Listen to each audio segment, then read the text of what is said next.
शामिल कर लेते हैं फिर।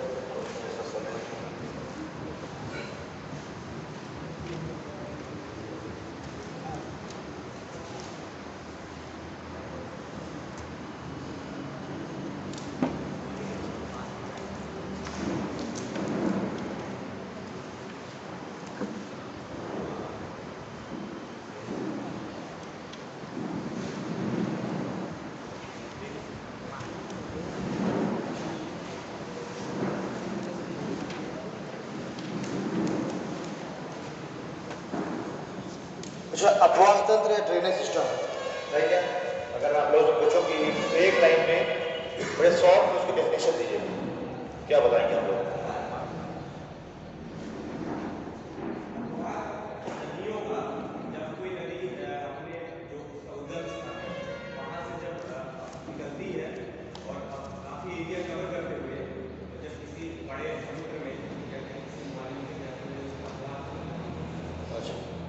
और थोड़ा सा और कुछ भी बताना जाएगा? और किसी के दिमाग में कुछ स्ट्राइक कर रहा है? देखिए, सीधी से लैंग्वेज में समझिए कि नदी का एक निश्चित पथ, नदी का एक निश्चित मार्ग जिससे होकर के नदी बह रही है, ठीक है? बहुत ज्यादा हमको उसको साइंटिफिक उसमें नहीं आना, केवल ये देखिए कि नदी का एक निश्चित मार्ग जिससे होकर के नदी फ्लो कर रही है, वो क्या है? उसका अपवाह है, समझिए, अपवाह। और उसके बाद क्या है? मान के चलिए एक नदी है, अपने एक निश्चित मार्ग में वो फ्लो हो रही है, क्लियर? ये क्या है? नदी का अपवाह, ये मेन रिवर है। अब उसके बाद क्या है? ऐसे ही बहुत सारी नदियां, ऐसे ही बहुत सारी नदियां अपने जब निश्चित मार्ग में ऐसे फ्लो होते हुए इस बड़ी नदी में मिल जाएगी, तो क्या हो जाएगी? वो पूरा का पूरा सिस्टम बना देगी, ठीक ना?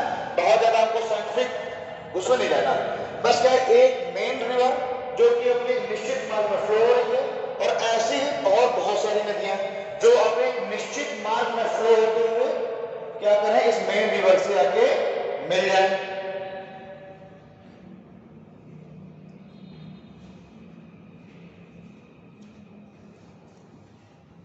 देख रहे हैं? ये आपकी मेन रिवर है, ये फिर कुछ इसकी सहायक नदियां, इनकी भी ये सहायक नदियां, ठीक है? फिर इनकी भी कुछ हो सकती है सहायक नदियां, क्लियर?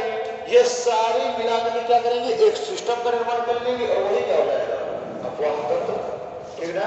अपवाह तंत्र, अपवाह में क्या है? एक निश्चित मार्ग में उनका फ्लो होना, वही अपवाह है। और ऐसे जब बहुत सारी नदियां मिलकर के एक सिस्टम बना लेंगी, वो अपवाह तंत्र कहलाएंगी। चलिए,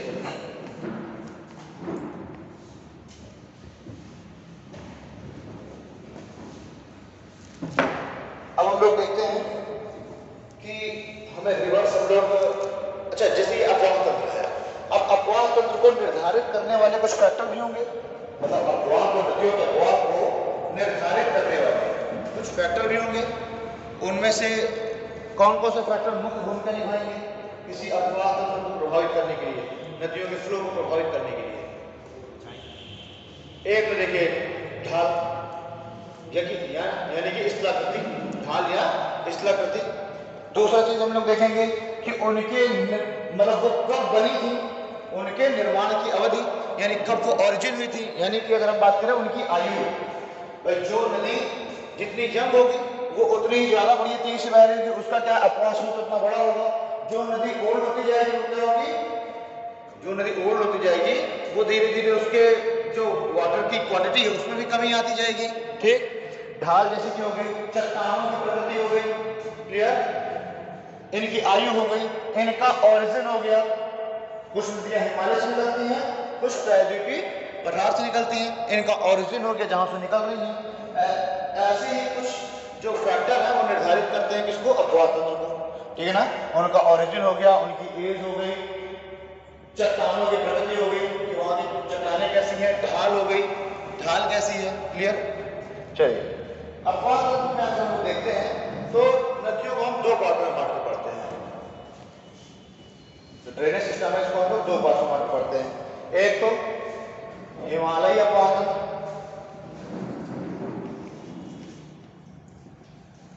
हिमालयी अपवाह तंत्र, दूसरा प्रायद्वीपीय अपवाह तंत्र। यानी कि कुछ ड्रेनेज सिस्टम ऐसे होंगे, नदियों का ये तंत्र ऐसा होगा जो कि हिमालय से ओरिजिन हो रहा है, और कुछ ऐसी रिवर्स होंगी जो प्रायद्वीपीय पठार से ओरिजिन हो रही है। क्लियर है?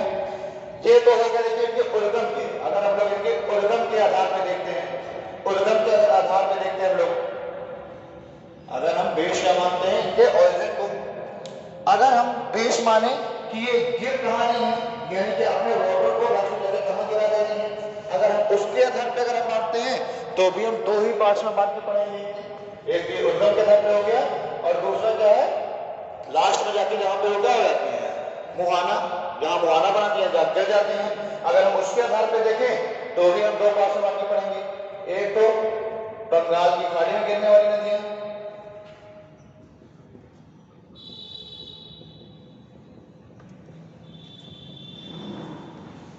और दूसरा अरब सागर में गिरने वाली। ठीक है? तो कुछ रिवर्स ऐसी भी होती है जो क्या होती है, अंतःस्थलीय होती है, यानी कि समुद्र तक नहीं जा पाती, बीच में ही विलुप्त हो जाती है। लेकिन मुख्य रूप से हम क्या देखते हैं, कुछ नदियां जो बंगाल की खाड़ी में जाके गिर रही होंगी, या फिर कुछ अरब सागर में जाके गिर रही होंगी। ठीक है? अब बंगाल की खाड़ी में गिरने वाली नदियों का मतलब ये नहीं है कि सिर्फ अगर गंगा जाके गिर रही है तो गंगा ही होगी। अगर गंगा के सहायक नदी बनास है तो वो भी बंगाल की खाड़ी में गिरने वाली ही नदी का पार्ट होगी ना। मैंने कल आप लोगों को बताया था कि बनास अल्टीमेटली देखा जाए तो क्या है, गंगा की सहायक नदी है? तो उसको हम किसमें शामिल कर लेंगे, बंगाल की खाड़ी में गिरने वाली नदियों में। ठीक है? एक हम तीसरी तरह से और भी कैटेगराइज कर सकते हैं इसी को। ठीक है, वो फिर ज्यादा हो जाएगा। दो तरह से हम बात कर सकते हैं, या तो नदियां हिमालय से निकल रही होंगी, या तो प्रायद्वीपीय पठार से निकल रही होंगी। ठीक? या तो बंगाल की खाड़ी में जाके अपना जल गिरा रही होंगी, या तो अरब सागर में। क्लियर है? बस कुछ अपवाद स्वरूप क्या है कि कुछ नदियां हैं जो अंतःस्थलीय प्रवाह की हैं, जो कि जैसे कि लूनी है, कच्छ के रन में समाप्त हो जा रही है। ठीक है? कुछ मच्छू वगैरह नदियां हैं जो कि लेटर रन में समाप्त हो जा रही हैं। वो हम लोग देख लेंगे जब पढ़ेंगे नदियां, तो कुछ एक्स्ट्रा रिवर्स देख लेंगे लाइन से।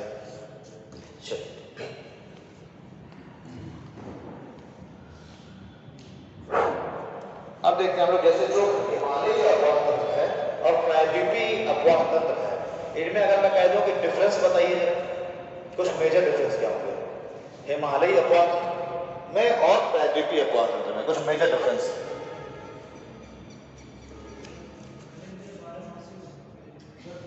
ठीक?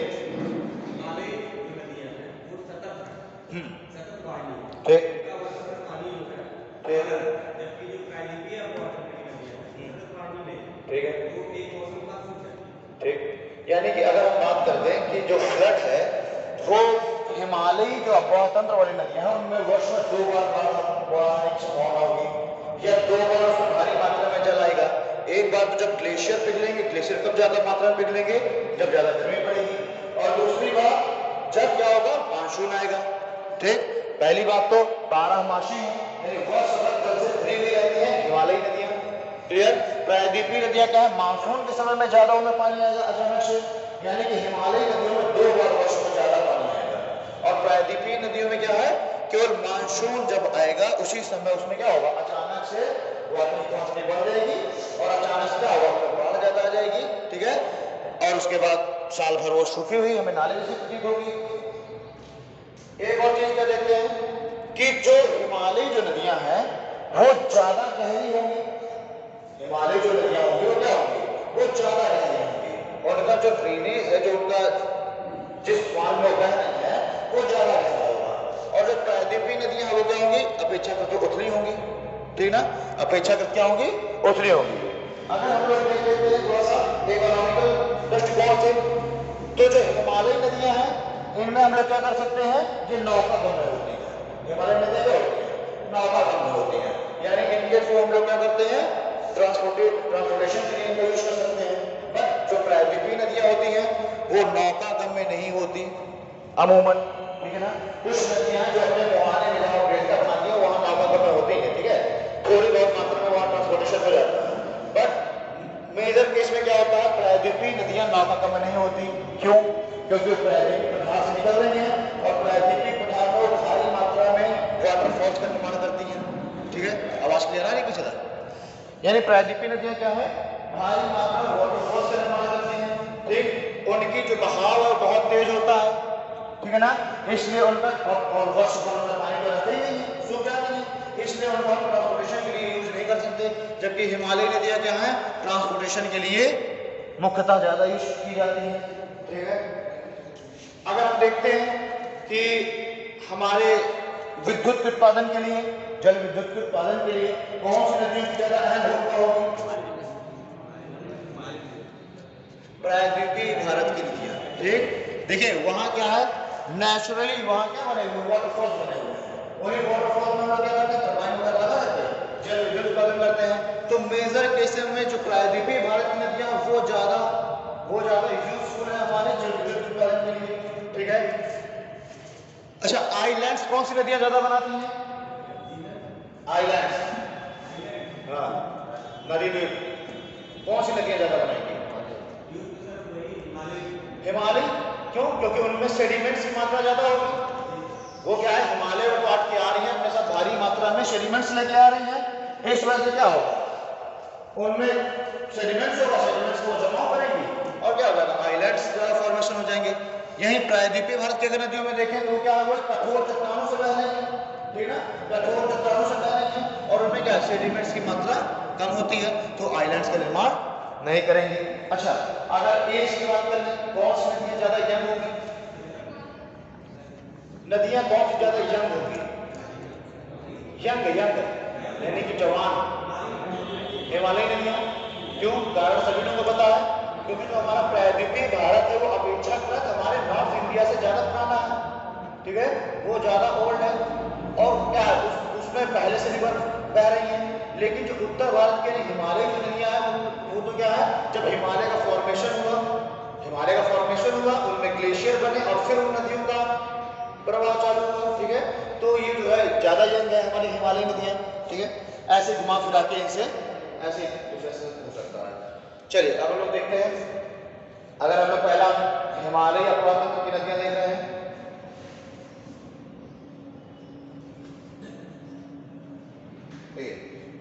जो हिमालय अपवातंत्र की नदियां हैं वो भारत में करीब 70-75% जो जल की मात्रा है उसको लेकर बहती है, ठीक ना। यानी हिमालयी जो नदियां हैं, हिमालय से निकलने वाली, वो भारत में करीब 70 से 75% जल को लेकर के बहती हैं, यानी उनमें जल की मात्रा 70 से 75% है, बाकी की शेष मात्रा प्रायद्वीपीय नदियों में। एक पहली बात क्या है, जल की मात्रा के हिसाब से हिमालयी नदियां ज्यादा बड़ी हैं प्रायद्वीपीय नदियों से। अब इनमें हम लोग देखते हैं कुछ, हम लोगों ने मेजर इनके ड्रेनेज सिस्टम में इनको बांट रखा है। इनको हमने जो हिमालय अपवातंत्र की नदियां 3 मेजर ड्रेनेज सिस्टम में हम इनको बांट के पढ़ेंगे। पहला क्या है, सिंधु अपवातंत्र, दूसरा गंगा अपवातंत्र और तीसरा ब्रह्मपुत्र अपवातंत्र। क्लियर? वैसे तो हमारे भारत में लगभग 4000 छोटी बड़ी नदियां हैं, ठीक, लगभग 4000 छोटी बड़ी नदियां हैं, जिनमें से 23 ड्रेनेज सिस्टम बड़े हैं और 200 ड्रेनेज सिस्टम मध्यम आकार के हैं, ठीक ना। 23 ड्रेनेज सिस्टम जो है बृहद आकार के हैं और 200 लगभग ड्रेनेज सिस्टम हम लोग काउंट करते हैं जिनको बृहद आकार में, मिडिल उसमें काउंट करते हैं, ठीक, आकार में, जिनमें से 3 ड्रेनेज सिस्टम सबसे बड़े, 3 ड्रेनेज सिस्टम सबसे बड़े काउंट किए जाते हैं। चलिए पहले हम लोग बात कर लेते हैं, सबसे पहले सिंधु अपवातंत्र की।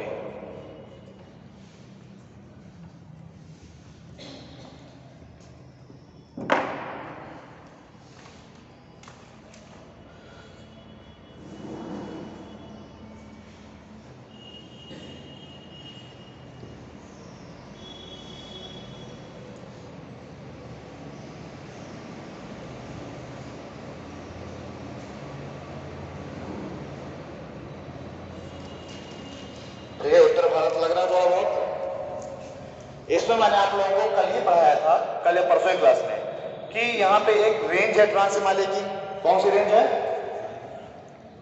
फ्रांस में माली की कौन सी रेंज इस जगह पे स्थित है? कैलाश, बताया था। यहाँ पे लद्दाख रेंज है, लद्दाख रेंज का बना हुआ हिस्सा कैलाश रेंज को माना जाता है। इस जगह पे एक रेंज स्थित है जिसको हम लोग बोलते हैं कैलाश रेंज। देखिए इसी कैलाश रेंज में एक ग्लेशियर है, कैलाश रेंज में एक ग्लेशियर है जिसका नाम है चेमा युंगडोंग। चेमा युंगडोंग, ठीक है, चेमा युंगडोंग एक ग्लेशियर है, कैलाश रेंज में है, क्लियर है ना, तिब्बत में। इस चेमा युंगडोंग ग्लेशियर से क्या है, इसका भाई ग्लेशियर पिघलेगा, ग्लेशियर पिघल के क्या होगा, पानी नीचे की ओर फ्लो होगा, और नीचे फ्लो होने के बाद पानी नीचे जहां तक भी गहरा क्षेत्र पाएगा पानी वहां पे क्या हो जाएगा, कलेक्ट हो जाएगा।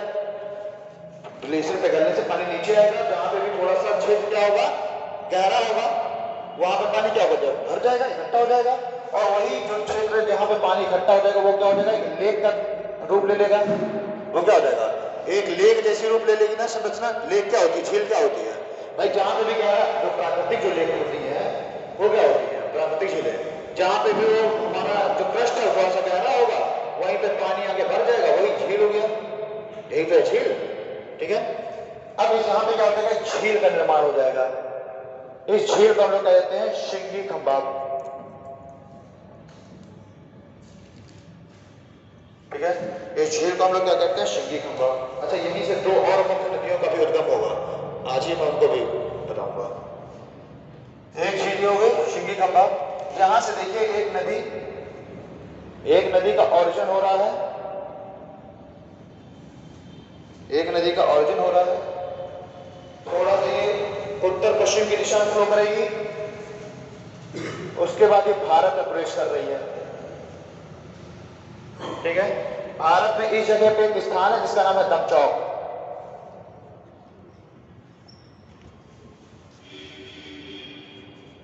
एक स्थान है दमचौक, और इसी जगह पे एक पास है, इस पास का नाम है चांगला, ठीक।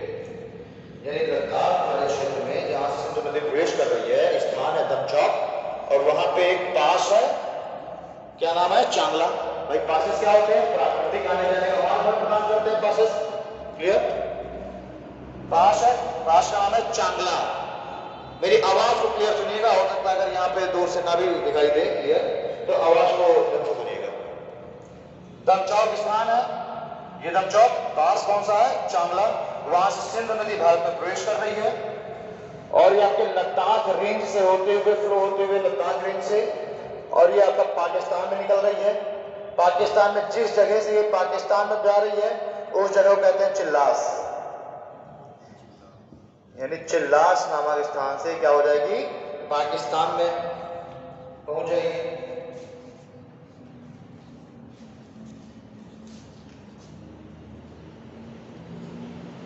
पाकिस्तान में पहुंचने के बाद यहीं पे एक पाकिस्तान में एक जगह है अटक, पाकिस्तान में जगह अटक, अटक से क्या होगी, ये पर्वतों को छोड़ करके और मैदानों में प्रवेश करेगी। अभी तक तो क्या है, ये हिमालय की रेंजों में बह रही है, पर्वतों में बह रही है, अब अटक नामक स्थान से क्या है, पर्वतों को छोड़ करके और मैदानी क्षेत्र में आ जाएगी, ठीक है। अभी आगे फ्लो होते हुए कराची के पूर्व में, यहां पे कराची, अरे यार मार्कर तक चलते हैं, कराची के पूर्व में क्या है, ये अरब सागर में गिर जा रही है, क्लियर ना। कराची के पूर्व में क्या है, अरब सागर में गिर जा रही है। अब देखिए कुछ चीजें इसमें, यहां पे भाई लद्दाख रेंज से फ्लो हो रही है, लद्दाख रेंज में एक जिला है जिसका नाम क्या है, लेह, लेह।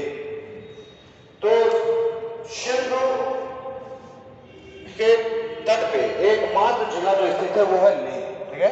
लेह एकमात्र जिला है जो सिंधु के तट पर स्थित है, जहां से सिंधु नदी फ्लो होती है। अब देखते हैं इसकी हम लोग कुछ, अच्छा हाँ एक चीज और इसमें देखिए, यहीं पे जो है गिलगित नामक है, गिलगित में, कश्मीर के गिलगित में एक जगह है जिसका नाम है भुंजी, गिलगित में एक जगह है भुंजी।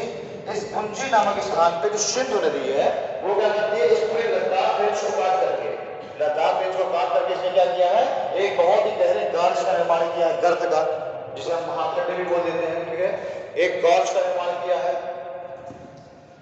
यहाँ पे गॉर्ज का निर्माण किया जिसका नाम है इंडस गॉर्ज, इंडस गॉर्ज बोल देते हैं। ठीक है ना, सिंधु गर्त या इंडस गॉर्ज, क्लियर, सिंधु गर्त, सिंधु गर्त या इंडस गॉर्ज। इसकी अगर हम गहराई की बात करते हैं तो करीब 5180 मीटर गहरा ये गॉर्ज है। ठीक है, 5180 मीटर गहरा ये क्या है, गॉर्ज है। विश्व का सबसे गहरा नदी गर्त है, ठीक, किसी नदी के द्वारा बनाया हुआ सबसे गहरा गर्त पूरे विश्व का। ठीक, अगर हम लोग लद्दाख रेंज में ऊपर से देखते हैं ठीक से चल करके तो हमें नदी बिल्कुल नीचे रोड की एक लकीर से दिखाई देती है केवल 5180 मीटर, 5 किलोमीटर ऊपर से आप देख रहे हैं इस नदी को तो क्या बिल्कुल आपको पतली सी धारा जैसे दिखाई देगी नदी, सिंधु नदी। ठीक है, इतनी गहराई से जा रही है। यही क्या है, इंडस गॉर्ज। बहुत सारी नदियां गर्त का निर्माण करती है, केवल ये नहीं कि सिंधु ही बना रही है, बहुत सारी नदियां, झेलम भी कुछ दूरी तक गर्त बना के रहती है, सतलज भी गर्त बनाती है, यानी कि हिमालय से निकलने वाली अधिकांश नदियां गर्तों का निर्माण करती हैं। ठीक, बस क्या सिंधु ने बहुत ज्यादा गहरे गर्त का निर्माण किया हुआ है। आपको जितनी भी पूर्ववर्ती नदियां मिलेंगी मोस्टली सभी में आपको गर्त का निर्माण जरूर मिलेगा कुछ ना कुछ दूरी तक। ये हो गया इंडस गॉर्ज।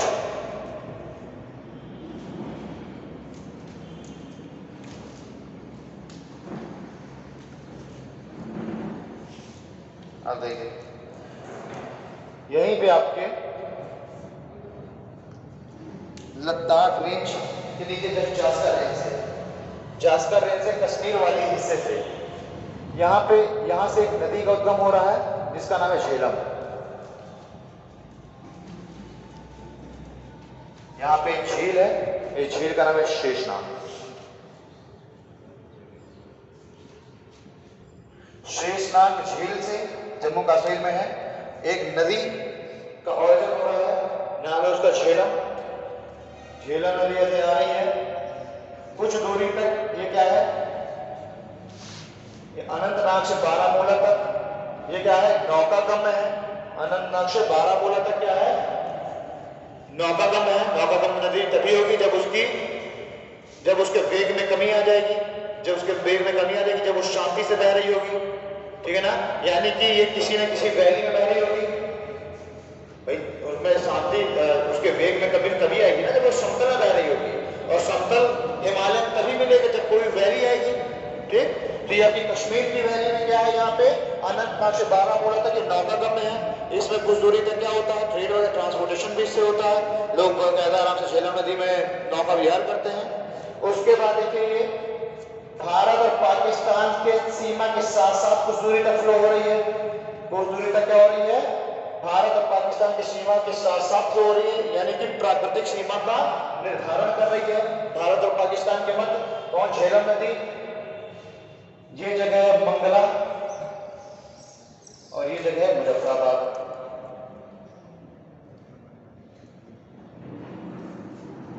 ठीक, मंगला से लेकर मुजफ्फराबाद तक ये क्या है, भारत और पाकिस्तान के मध्य एक नेचुरल बाउंड्री का निर्माण कर रही है। वहीं अनंतनाग से बारामूला तक क्या है, ये नौकागम्य है। अनंतनाग से बारामूला तक क्या है, ये नौकागम्य है। यहीं पे एक शहर स्थित है जिसका नाम है श्रीनगर। श्रीनगर, क्लियर, शहर स्थित है श्रीनगर। श्रीनगर के पास क्या है, वूलर झील है। ये वूलर झील से होते हुए बहती है, यानी कि वूलर झील को क्या होती है, जल की आपूर्ति करती है। ठीक है, पहली बात, तो पहला पॉइंट क्या गया, श्रीनगर।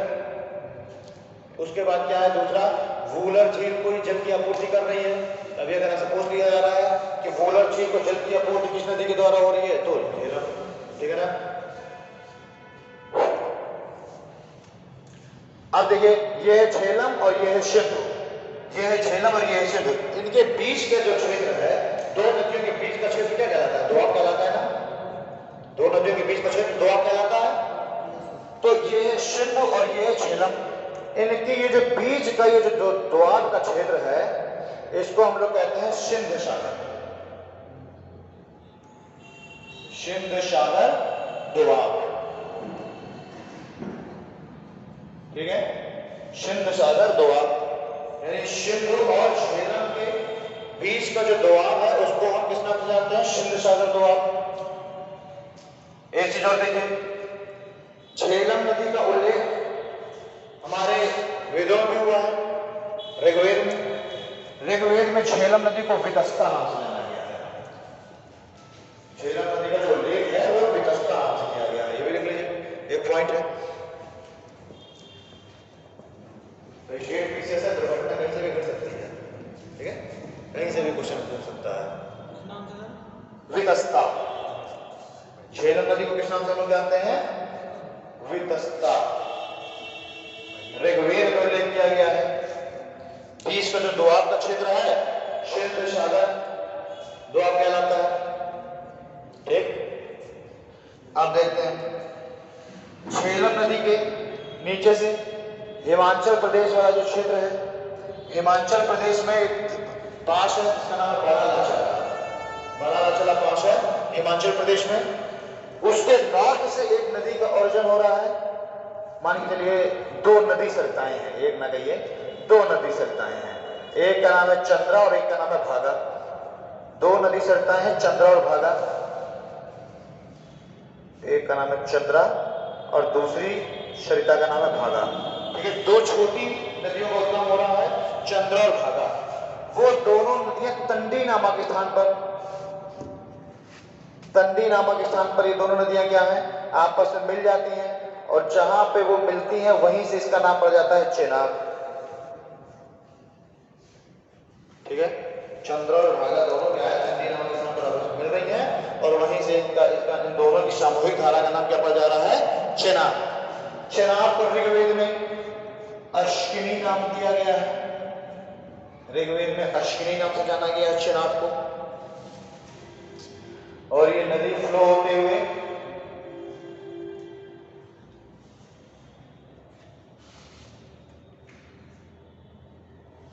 देखिए झेलम ऐसे आई थी, भारत और पाकिस्तान के मध्य सीमा बनाते हुए ये चली गई ना पाकिस्तान में झेलम, ठीक है। ये चेनाब आई, चेनाब भी पाकिस्तान में निकल गई, चेनाब भी पाकिस्तान में निकल गई, ठीक है। अब ये झेलम है, ये देखिए चेनाब से मिल रही है, तो ये जहां पे मिल रही है इस स्थान का नाम है झंग। तंडी नामक स्थान पर चंद्रा और भागा दो सरिताएं आपस में मिलकर चेनाब नदी का फॉर्मेशन कर रही हैं। ये झेलम नदी है।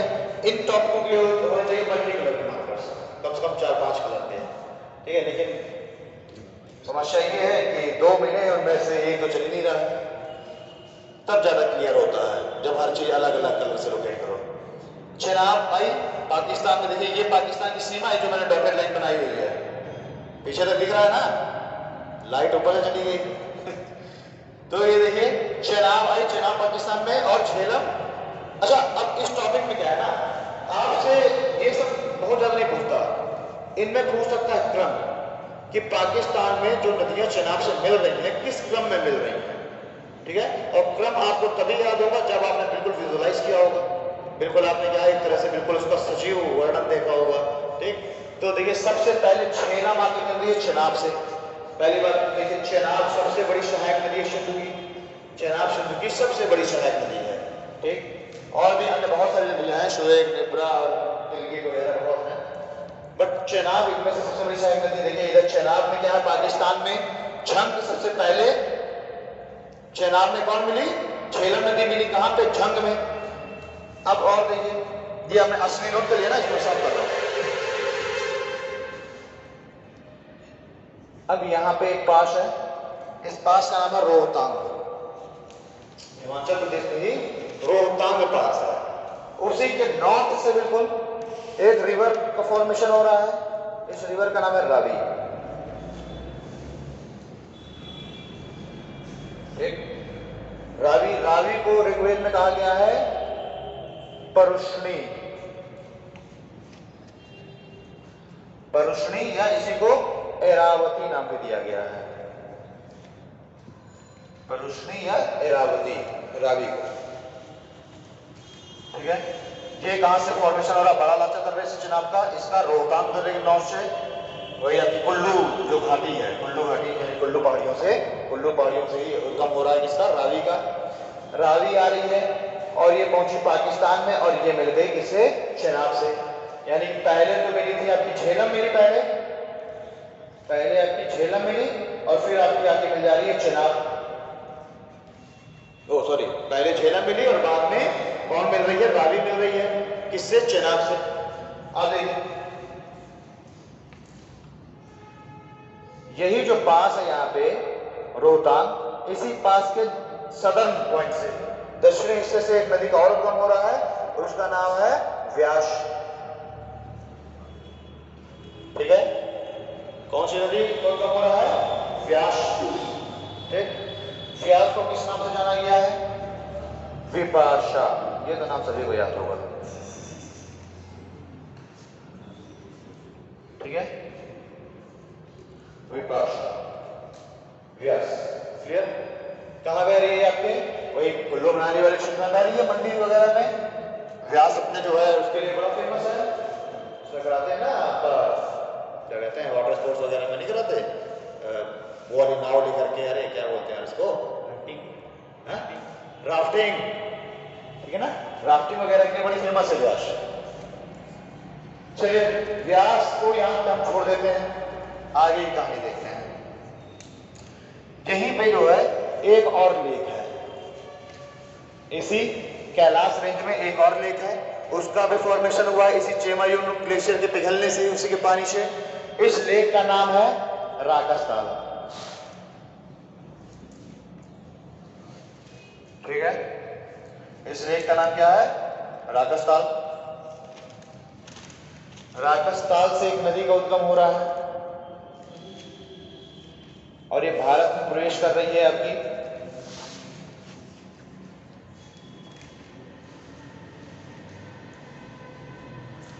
भारत में ये हिमाचल प्रदेश से प्रवेश कर रही है, भारत में हिमाचल प्रदेश से प्रवेश कर रही है। और हिमाचल प्रदेश में जहां से प्रवेश करेगी वहां पे एक दर्रा है, जिस दर्रे के थ्रू प्रवेश कर रही है, इस दर्रे का नाम है शिवकिला। शिवकिला दर्रे के थ्रू भारत में प्रवेश करेगी और इस शिवकिला दर्रा है कहां पे? हिमाचल प्रदेश में। क्लियर? आगे फ्लो होते हुए आ रही है, यहाँ पे पठानकोट के पास इससे मिल जा रही है कौन सी? व्यास। ठीक है ना, व्यास मिल जा रही है सतलज से और उसके बाद सतलज क्या है? फ्लो होते हुए जाएगी और जाके चिनाब से मिल जाएगी। ठीक है, सतलज क्या है? जाके चिनाब से मिल जा रही है। यानी कि पंचनद में से, पंचनद 5 नदियां जिससे मिलकर पंजाब का निर्माण हुआ है, झेलम, चिनाब, रावी, व्यास और सतलज। इन पंचनद में सबसे लास्ट में मिलने वाली नदी कौन सी है? सतलज। और सबसे पहले मिलने वाली नदी कौन सी है? झेलम। क्रम पूछ लिया जाए तो झेलम, रावी, फिर सतलज। और अगर कह दिया जाता है पंचनद में से कौन सी नदी है जो कि भारत में ही आपस में मिल जा रही है? कौन सी नदी है जो सिर्फ भारत में ही बह रही है? पंचनद की कौन सी नदी है? व्यास। व्यास ऐसी नदी है जो सिर्फ क्या है? भारत में ही बह रही है। ठीक है ना, इंटरनेशनल नदी है नहीं, सिर्फ भारत में ही इसे उद्गम हो रहा है, भारत में ही खत्म हो जा रही है। अब देखिए, अच्छा व्यास को विपाशा कहते हैं, ये सतलज, सतलज का कहते हैं शतुद्री। ठीक, सतलज को बोलते हैं शतुद्री।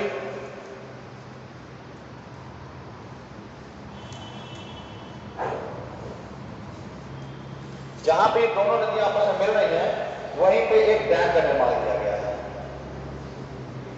एक डैम का निर्माण किया गया है। डैम का नाम क्या है? हरिके। ठीक है, एक डैम का निर्माण किया गया है, हरिके डैम, जहां पे व्यास और सतलज आपस में मिल रही हैं। हरिके डैम, हरिके डैम से क्या हुआ है? विश्व की सबसे बड़ी सिंचाई परियोजना निकाली गई है। विश्व की सबसे बड़ी सिंचाई परियोजना का निर्माण किया गया, उससे निकाली गई है नहर। उस नहर का क्या नाम है? इंदिरा गांधी का नाम।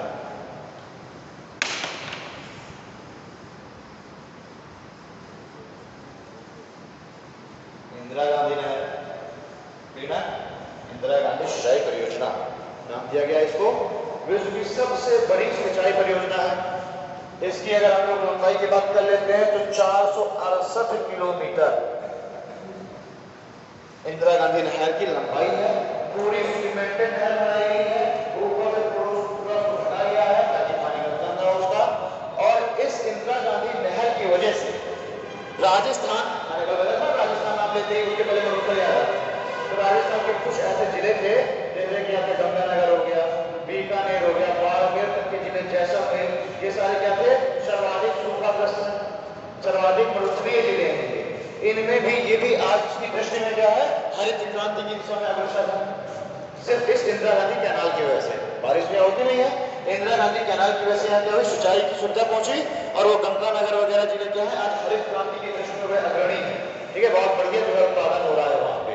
ठीक है, तो अगर कहीं पूछ लिया जाता है कि इंदिरा गांधी नहर का क्या वो हुआ, लाभ हुआ, तो आपको बता सकते हैं बड़े आराम से आंसर राइटिंग का क्या लगता है चीजें। ठीक है, आंसर राइटिंग की चीजें हैं सर, तो उसमें आप बता सकते हैं कि ये बाकी आप लोग नहीं समझदार कि कैसे उसको लिखना है, ठीक है ना, तो उसमें आप लोग कह सकते हैं कि इसका क्या प्रभाव हुआ। अब देख रहे हैं कि एक सिंचाई के साधन का क्या महत्व है कि जब से सिंचाई का साधन पहुंचा तब से क्या है वो रेगिस्तान में भी एग्रीकल्चर बहुत बढ़िया से हो रहा है। ठीक है, अब देखिए ये नदी भी मिल गई चेनाब से, अभी चेनाब गई और चेनाब मिल गई अल्टीमेटली किससे, सिंधु से। और ये जिस जगह पे सिंधु मिल रही है इस जगह का नाम है मिठानपुर।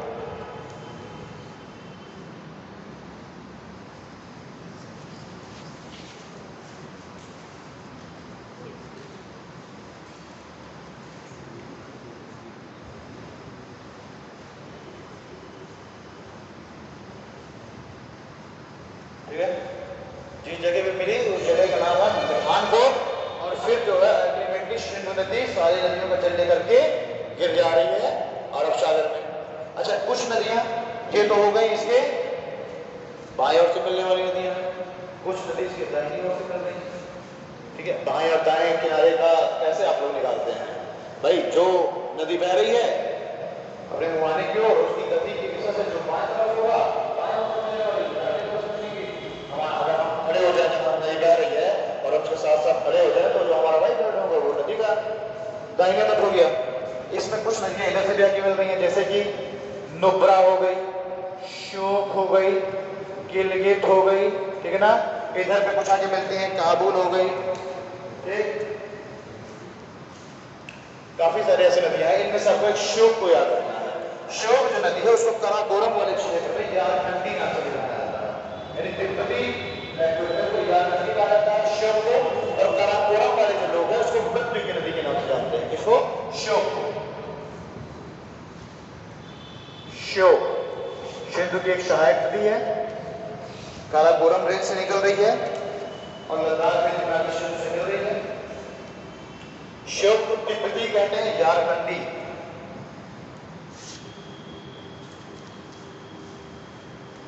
और काराकोरम वाले रेंज में इसको जाना जाता है, ये तिब्बत में जाना जाता है, और काराकोरम वाले रेंज में इसको कहा जाता है मृत्यु की नदी।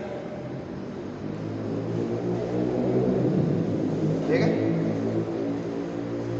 जैसे दूसरों को जाने में कोई पूछ लेता है तो ऐसी चीजें आती हैं। ठीक है, उसका दूसरों को जाने क्लियर। अच्छा, इस सतलुज नदी में दो बांध बनाए गए, एक भाखड़ा और एक नांगल। ठीक, एक भाखड़ा बांध और एक नांगल बांध। हम लोग मिला के कह देते हैं भाखड़ा नांगल, पर दोनों क्या है, भाखड़ा और नांगल अलग अलग बांध है। ठीक, ये दोनों बांध जो है वो निर्मित है पंजाब में, और इनका जो रिजर्वायर है, जो जलाशय है वो बना हुआ है उत्तर प्रदेश में। ठीक भाई, कभी भी बांध अगर बनेगा तो उसके पीछे रिजर्वायर पहले बनाया जाता है जिसमें नदी का पानी आके इकट्ठा हो जाता है। ऐसे तो नहीं डायरेक्ट हम लोग बांध बना लेते हैं, बांध बनाने से पहले क्या होता है, रिजर्वायर बनाया जाता है। तो जो रिजर्वायर है वो इसका स्थित है हिमाचल प्रदेश में, और बांध कहाँ स्थित है, पंजाब में। भाखड़ा और नांगल दोनों अलग अलग बांध है। दोनों जो है क्या है, भारत के दूसरे सबसे ऊंचे बांध है। अगर इसकी नदी तल से हम लोग देखते हैं तो इनकी हाइट है 226 मीटर। नदी तल से है कितनी है, 226 मीटर। और अगर समुद्र तल से बात करते हैं तकरीबन 558 मीटर के आसपास है। ठीक है, ये क्या है, विश्व के सबसे ऊंचा गुरुत्वीय बांधों में से है ये। विश्व के सबसे ऊंचे पर्वतीय बांधों में से कौन से? ढाका एवं नागल। ठीक। भारत का दूसरा सबसे ऊंचा बांध विश्व के सबसे ऊंचे पर्वतीय बांधों में से पहला दूसरा नंबर है क्या? कोई अगर ना बन गया होगा तो मेरे पहला पर्वतीय बांध हो। ठीक है। नदी तल से इसकी अगर हाइट कोई पूछ लेता है 226 मीटर नदी तल से, जो ये जिस नदी बना हुआ उससे इसकी हाइट 226 मीटर नदी तल से। और अगर समुद्र तल से बात करता है तकरीबन 558 मीटर लगभग समुद्र तल से इसकी ऊंचाई है। टिहरी बांध के बाद ये दूसरा सबसे ऊंचा बांध है। टिहरी बांध गंगा में देखेंगे 260 मीटर उसकी हाइट है उसके नदी तल से। ये आपका नांगल हो गया, ये आपका भाखड़ा हो गया। ठीक है। भाखड़ा नांगल पीछे जलाशय बनाया गया है। अब देखिए ये जो नदियां हैं इनमें भी कुछ मुख्य इनमें डैम बनाए गए हैं, कुछ मुख्य परियोजनाएं बनाई गई हैं। इन सभी नदियों में देख लेते हैं, जैसे कि झेलम,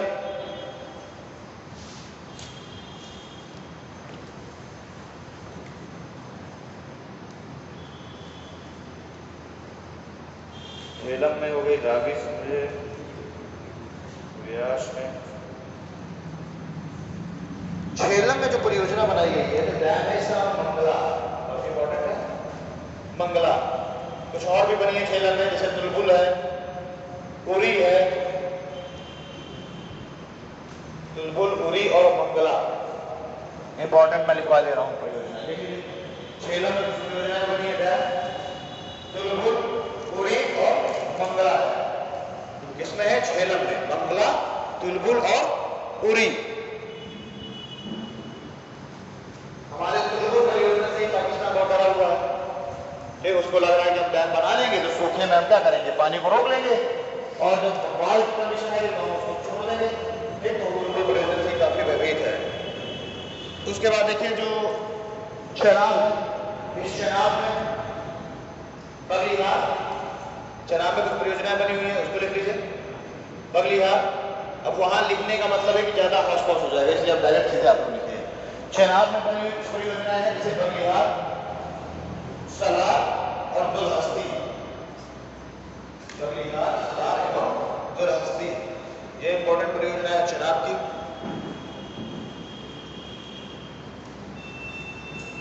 रावी में है रिपीट करना है, बगलीहार, सलार और दुलहस्ती, सलार और दुलहस्ती। ठीक है। इनमें से सबसे इंपॉर्टेंट है बगलीहार।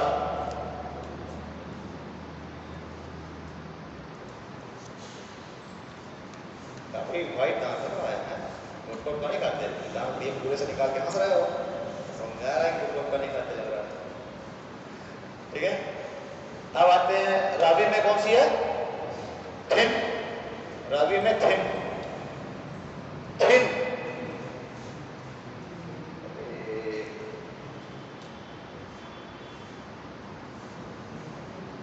थिन। व्यास में इंपॉर्टेंट है पोंग, पोंग, पोंग बिना लिखे तुम लोग मानोगे। मेरे चेहरे तरफ तब तक देखते हैं सब लोग तो बने नहीं देता। तीन हो गया, पोंग हो गया। ठीक है। सतलज में एक इंपॉर्टेंट है नाथपा झाकरी, नाथपा झाकरी, नाथपा झाकरी, नाथपा झाकरी। भाखड़ा और नांगल हो गए, भाखड़ा नांगल हो गए, नाथपा झाकरी हो गया। और एक हल्के बैराज जो कि क्या है व्यास और सतलज के संगम स्थल पे जहां पे मिल रहे हैं। मैप ड्रॉ हो गया बढ़िया से। ठीक, इरेज करते हैं। किसी का रह तो नहीं है कुछ? हाँ, पिक्चर है, पिक्चर है। वो हॉर्स पावर देखिए हो ही जाएगा क्योंकि एक ही कलर से बनाया जा रहा है। पास से आगे ले लीजिए ना, वहां से क्लियर नहीं आएगी। जिसको लेना हो तो आराम से ले सकता है पिक्चर, लेकिन अदर चीजें भी इतनी ज्यादा लिखिए ना कि घर में भी आपको सोच लगेगा।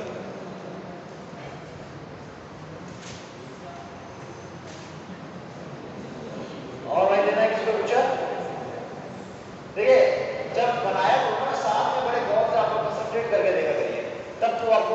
समझ में आएगा वो अलग है।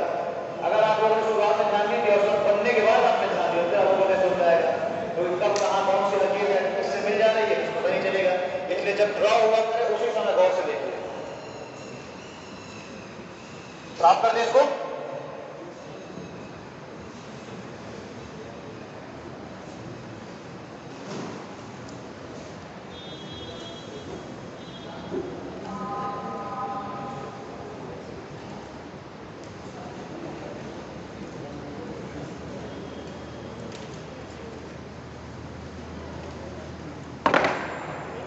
चलिए अब लोग देखते हैं नदी तंत्र ब्रह्मपुत्र। ये पहले छोटे छोटे हैं मैंने डाले फिर गंगा की बात करेंगे वो बड़ा कोई एक क्लास नहीं जाएगा। ब्रह्मपुत्र नदी तंत्र गूंद रही है ठीक है। चलिए ब्रह्मपुत्र नदी तंत्र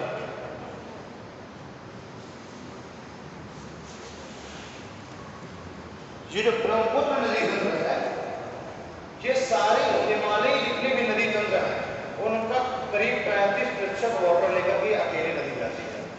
जो ब्रह्मपुत्र नदी तंत्र है तो ये यानी कि नदी तंत्र मतलब ब्रह्मपुत्र नदी और उसके अन्य जो सहायक नदियां हैं ये मिलकर के हिमालय क्षेत्र से निकलने वाली जो सारी नदियां हैं उनका करीब 35% जल लेकर के अकेले जाती है। यानी कि क्या है ये भारत की सबसे बड़ी भारत की सबसे बड़ी नदी तंत्र है। सबसे बड़ी का मतलब है सबसे लंबी नहीं सबसे बड़ी भारत की यानी जल राशि की मात्रा के हिसाब से ठीक है ना। अगर भारत की बात करते हैं जो भारत से ओरिजिनेट हो वो तो गंगा है ठीक है। एशिया की मतलब दक्षिण एशिया नहीं दक्षिण एशिया की दूसरी सबसे लंबी नदी तंत्र भी है। लंबी सबसे बड़ी तो है वाटर के हिसाब से यानी जल मात्रा के हिसाब से सबसे बड़ी नदी तंत्र तो यह है ही और दक्षिण एशिया की दूसरी सबसे लंबी नदी तंत्र है। पहली कौन सी है पहली एशियन दक्षिण एशिया की बात कर रहा हूं ठीक है ना। अब आप कहें सर वो चाइना की जो है हांगकांग वगैरह तो ज्यादा बड़ी है मैं दक्षिण एशिया की बात कर रहा हूं। चाइना दक्षिण एशिया का देश नहीं है तो दक्षिण एशिया की सबसे लंबी नदी तंत्र अगर बात करें सिंधु दूसरी सबसे लंबी नदी तंत्र ब्रह्मपुत्र और मतलब पानी की मात्रा के अगर अकॉर्डिंग हम देखें जल राशि के साथ सबसे बड़ी कौन सी है ब्रह्मपुत्र ठीक है। लंबाई में दूसरी और जल मात्रा में पहली क्लियर है। करीब 35% जल लेकर के जा रही है ठीक है। विश्व की सबसे बड़ी नदी है या फिर सबसे ज्यादा आइलैंड्स का निर्माण करने वाली नदी है। यानी अगर रिवर आइलैंड्स की बात करते हैं तो विश्व की क्या है ये विश्व की एक मेजर रिवर है जो कि क्या है सबसे ज्यादा रिवर आइलैंड का निर्माण करती है ब्रह्मपुत्र नदी ठीक है। यानी कि पहले नंबर पर हमने आपको ये लग रही है विश्व की नदियों में जो कि रिवर आइलैंड्स का निर्माण करती हैं। कौन सी नदी ब्रह्मपुत्र। अब इसका कारण क्या है आइलैंड्स का निर्माण का कारण क्या है कि ब्रह्मपुत्र सबसे ज्यादा आइलैंड्स का निर्माण करती है। देखो हाँ सबसे मेजर बात तो ये है कि सेडिमेंट्स लेके आ रही है। सबसे बड़ी बात यही है कि बहुत ज्यादा ये क्या ये और इसकी जो सहायक नदियां हैं सुबनसिरी हो गई लोहित हो गई ठीक है दिबांग हो गई ये सब क्या है बहुत ज्यादा सेडिमेंट्स लेकर के आ रही है अपने साथ। दूसरा क्या है इसमें मोड़ बहुत ज्यादा है। क्या है इसमें मोड़ बहुत ज्यादा है। अब जब नदी क्या है सेडिमेंट्स लेके आ रही है अचानक उसमें क्या है साफ मोड़ आ जाएगा कोई साफ मोड़ आ जाएगा तो क्या करेगी साइड में सेडिमेंट्स को जमा कर देगी। स्वाभाविक सी बात है जब अचानक उसमें मोड़ आ जाएगा तो क्या हो जाएगा सेडिमेंट्स को मोड़ में जमा कर देगी। यही कारण है इसमें सबसे ज्यादा आइलैंड्स के निर्माण होने का और कोई कारण नहीं। एक तो अब सेडिमेंट्स बहुत ज्यादा लेके आ रहे हैं ये और इसकी सहायक नदियां दूसरी इसमें मोड़ बहुत ज्यादा है। अगर आप देखेंगे तो इसमें क्या होगा हमें मोड़ बहुत ज्यादा दिखेगा ठीक। और मोड़ में क्या है सेडिमेंट्स को वो कलेक्ट कर देगी और वही क्या हो जाएंगे धीरे धीरे समय के साथ साथ वो आइलैंड्स में कन्वर्ट हो जाएंगे ठीक है। अगर आप लोग बात करते हैं कि विश्व का सबसे बड़ा नदी द्वीप कौन सी नदी बनाती है ये बनाती है। लेकिन अगर आपके ऑप्शन में अरागुइया नदी ब्राजील किया जाती है ठीक है तो बनावल आइलैंड है इस समय सबसे बड़ा नदी आइलैंड वो है क्योंकि ये क्या है पहले ये हुआ करता था 1250 किलोमीटर स्क्वायर क्षेत्रफल का माजुली आइलैंड ठीक। लेकिन प्रेजेंट टाइम में हम लोग देखते हैं तकरीबन 650 किलोमीटर स्क्वायर इसका क्षेत्रफल हमें दिख रहा है। एक समय में ये हुआ करता था विश्व का सबसे बड़ा नदी द्वीप, समझ बात आ रही ना, विश्व का सबसे बड़ा नदी द्वीप एक समय ये हुआ करता था। लेकिन प्रेजेंट के सिनेरियो में अगर हम लोग देखते हैं तो ब्राजील की अरागुया नदी है, उसमें एक आइलैंड का फॉर्मेशन हुआ है जिसका नाम है बनावल। क्लियर, वो सबसे बड़ा आइलैंड है। अब आपको देखना है कि आपके एग्जाम में आपके ऑप्शन कौन सा दिया हुआ है। ठीक, अगर वो बनावल आइलैंड का ऑप्शन दिया है अरागुया नदी, तो आपको वो से ही टिक करना है अरागुया।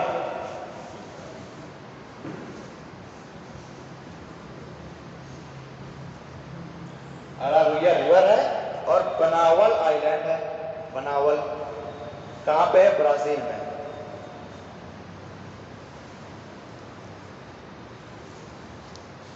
ठीक है, आपके एग्जाम में फिर आपको क्या करना है, ऑप्शन ध्यान देना है कि माजुली ही नाम दिया हुआ है या बनावल भी नाम दिया हुआ है। अगर बनावल दिया है तो आपको बनावल ही करना है। क्लियर, जो वनडे एग्जाम वाले हैं वो बनावल रखेंगे नहीं, वो सिर्फ माजुली ही रखेंगे, क्योंकि उन लोगों का वर्ल्ड ज्योग्राफी से कोई सरोकार है नहीं।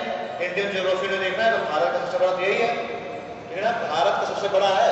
भारत वाले में ऑप्शन आ जाएगी भारत का सबसे बड़ा आइलैंड है तो उसमें ना बनावल लगा के आ जाना है। वो विश्व का सबसे बड़ा रिवर आइलैंड है। क्लियर, और सबसे ज्यादा रिवर आइलैंड का फॉर्मेशन करने वाली नदी कौन सी है? ब्रह्मपुत्र। ठीक है, चलिए अब इसको हम लोग देखते हैं।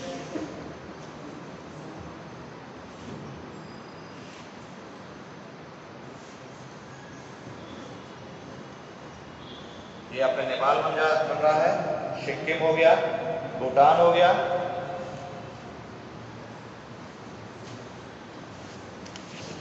बहुत डिस्टर्ब करती है।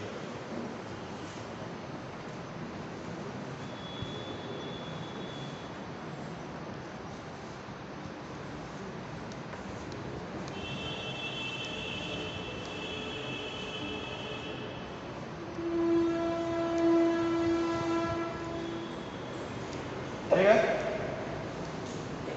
नॉर्थ ईस्ट हमारा थोड़ा बहुत समझ आ रहा है। नॉर्थ ईस्ट इधर देखिए क्या है, फिर से वही तिब्बत में कैलाश रेंज, तिब्बत में कैलाश रेंज में वही चेमायुंगडुंग ग्लेशियर, चेमायुंगडुंग ग्लेशियर का वही पानी का पिघलना और एक झील का निर्माण होना। ठीक है, पानी पिघल करके क्या है, झील का निर्माण कर रहा है। इस झील का नाम क्या है? मानसरोवर। मानसरोवर। ठीक, इस मानसरोवर झील से एक नदी का उद्गम हो रहा है, तकरीबन 1100 किलोमीटर। ये हमारे भारत की सीमाओं के समानांतर फ्लो हो रही है। यहाँ तिब्बत में, यहाँ से निकली, अभी देखिए तिब्बत में बह रही है ना, हमारे भारत की सीमाओं के समानांतर फ्लो हो रही है करीब 1100 किलोमीटर मानसरोवर से निकलने के बाद। क्लियर, इसमें तिब्बत में इसको कुछ नाम से जाना जाता है, जैसे यहाँ पे इसको जाना जाएगा यरलुंग चांगबो, यरलुंग चांगबो। तिब्बत में सबसे पहले जब ये निकल रही है इसको किस नाम से जाना जा रहा है? हंसना मना है, बाकी कुछ भी पूछो, हंसना और दरबार करना बिल्कुल मना है। शक, अभी हंसोगे दरबार करोगे, बाद में जब पूरा डायग्राम बन जाएगा तो कुछ समझ में आएगा नहीं। ठीक है, सबसे पहले किस नाम से जाना जा रहा है? यरलुंग चांगबो। उसके बाद जाना जा रहा है शांगपो। यरलुंग जांगपो और शांगपो इसी नाम से जाना जा रहा है। ठीक है, यरलुंग जांगपो और शांगपो एक बार पूछ भी चुका है। ब्रह्मपुत्र नदी के नामों को अरेंज करने के लिए बोला गया, ऑप्शन में 4-5 नाम थे, कहा गया था कौन सा इनमें से गलत है ऑप्शन। ठीक, उसमें एक नदी यहाँ गलत थी, तो हमको ध्यान देना है। यरलुंग जांगपो पहले, शांगपो उसके बाद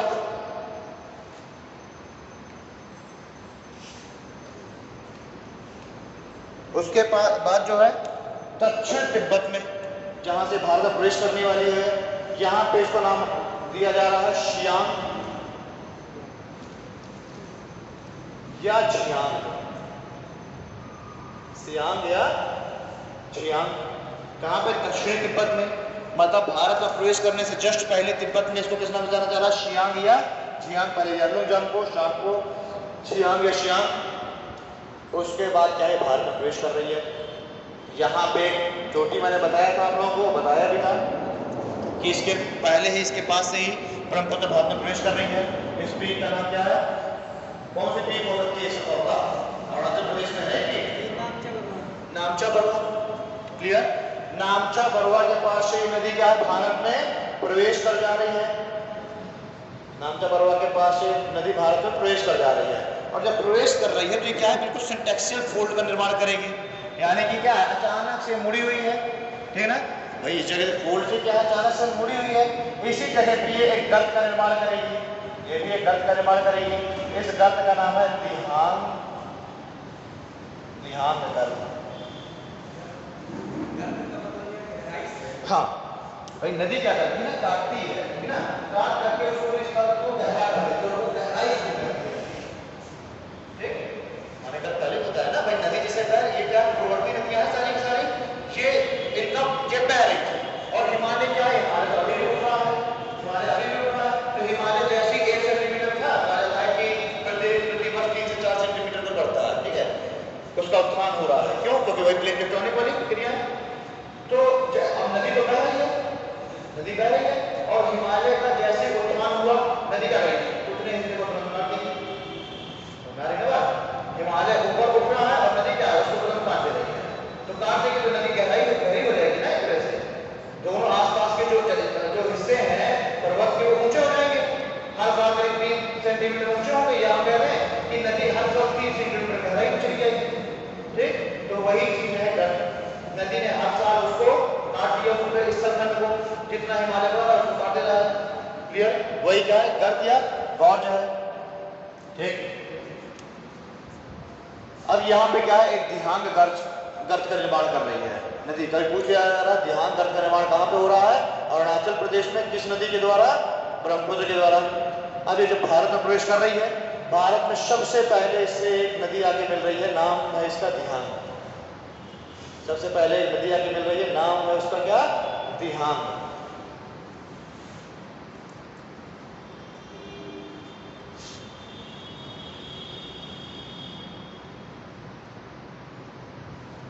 अब ये दिहांग नदी आके मिलेगी, उसी के बाद क्या है? नदी का नाम क्या पड़ जाएगा? दिहांग। ब्रह्मपुत्र का नाम क्या पड़ जा रहा है?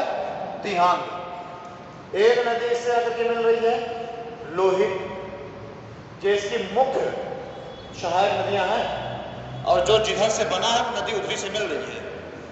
लोहित, दिहांग। ये आपसे ऐसे पूछ सकता है कि बाएं किनारे से मिलने वाली नदियां, जो भी आप नदियां पढ़ेंगे, चाहे गोदावरी पढ़े, कावेरी पढ़े, कृष्णा पढ़े, कोई भी पढ़े, दाएं और बाएं किनारे से मिलने वाली नदियां भी पूछ लेता है।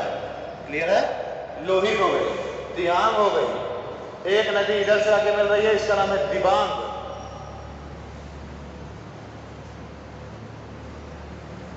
क्लियर?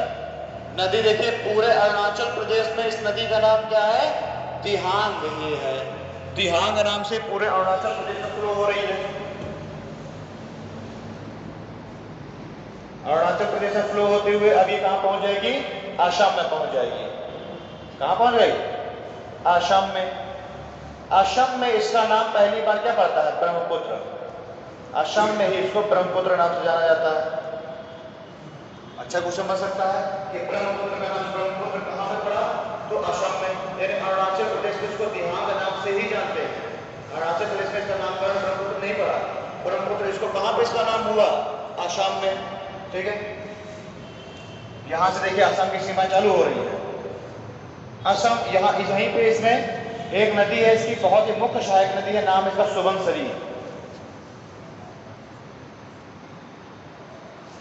सुबनसिरी ये मिल जा रही है। उधर लोहित मिली, दिबांग मिली, यहाँ दिहांग मिली, सुबनसिरी मिली। एक दो नदियां जैसे कि कामेंग,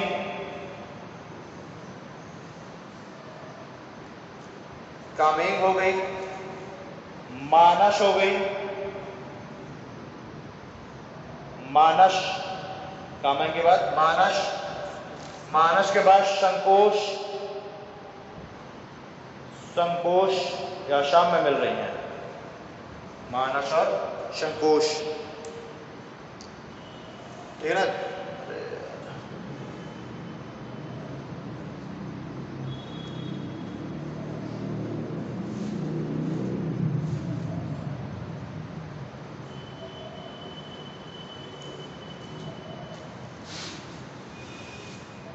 ठीक है, ये सहायक नदियां हैं।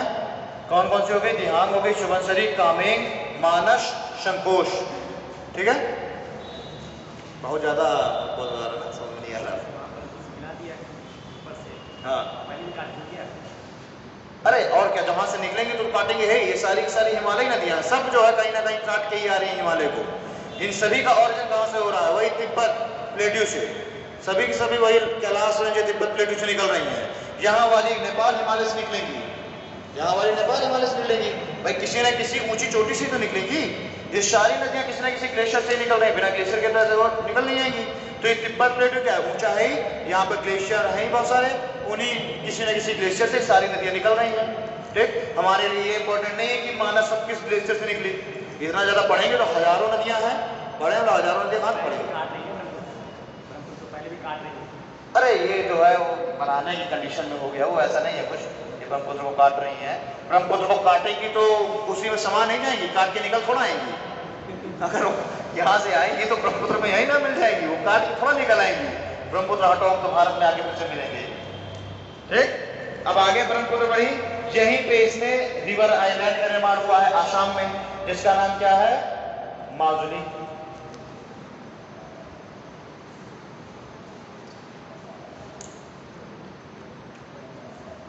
ये आपका आसाम वाला हिस्सा है, काला करने के चक्कर में साफ हो जा रहा है।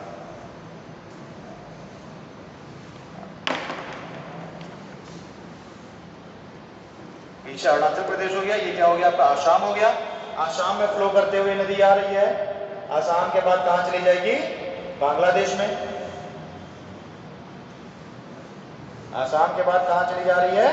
बांग्लादेश में। ठीक है, बांग्लादेश में जहां से बांग्लादेश में प्रवेश कर रही है, यहां पे एक जगह है, इसका नाम है धुबरी। ठीक है, धुबरी नामक जगह के बाद क्या है? ये आसाम से बांग्लादेश में नदी प्रवेश कर जा रही है। कौन सी? ब्रह्मपुत्र। और बांग्लादेश में ही इसका नाम क्या पड़ जा रहा है? जमुना। बांग्लादेश में इसका नाम क्या पड़ जा रहा है? जमुना। अच्छा, कुछ स्टूडेंट होते हैं इतने सिली क्वेश्चन करते हैं, कहते हैं सर जमुना वही वाली जमुना है। ओ यार जब इलाहाबाद में मिल गई तो यहाँ कहाँ से आ जाएगी? और वही जमुना है ना कि जमुना है, तो ऐसी गलती ना करना, नाम भी तो ध्यान दो। उसमें या है, जा है, और हम लोग बिहारी तो है नहीं कि हम लोग या को जा पढ़े। ठीक है, कि हम वेलोसिटी को वेलोसिटी बोलने लग जाए। ठीक, हम लोग थोड़ा सा ज्यादा शुद्ध उच्चारण करते हैं। चलिए, जमुना हो गई। अब देखिए यहाँ से क्या है? उत्तराखंड से, कल हम लोग पढ़ेंगे गंगा को। उत्तराखंड से गौमुख से एक नदी निकलती हुई चली आ रही है, नाम क्या है उसका? गंगा। गंगा दो धाराओं में बढ़ती है। फरक्का डैम से कल हम लोग बात करेंगे। दो धाराओं से बढ़ती है, एक धारा जो है चली जाती है कलकत्ता की ओर, और एक धारा कहाँ आ जाती है? बांग्लादेश में। फरक्का, यहाँ पे फरक्का डैम है, फरक्का डैम से जस्ट ये नदी क्या हो रही है? दो धाराओं में बढ़ जा रही है, दो डिस्ट्रीब्यूटरी में बढ़ जा रही है। एक है भागीरथी, हम भागीरथी एक बार उत्तराखंड में भी एक बार जिक्र देखते हैं, और एक धारा है हुगली। भागीरथी जब प्रवेश कर रही है तो बांग्लादेश में इसको किस नाम से जानते हैं? पद्मा।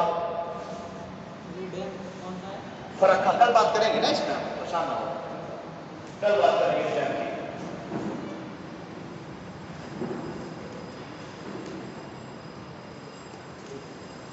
ठीक है, कल बात करेंगे हम लोग इसका। गंगा पढ़ेंगे, आप लोग 12 मिनट बचा है तो वो पाना नहीं, कोई मतलब है नहीं।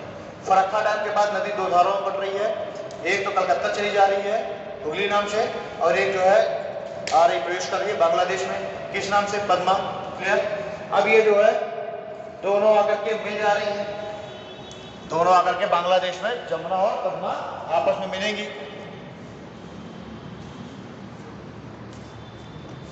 अब ये जो है सामूहिक पद्मा नाम से, इन दोनों की धाराएं जो है सम्मिलित रूप से पद्मा नाम से आगे बढ़ रही हैं।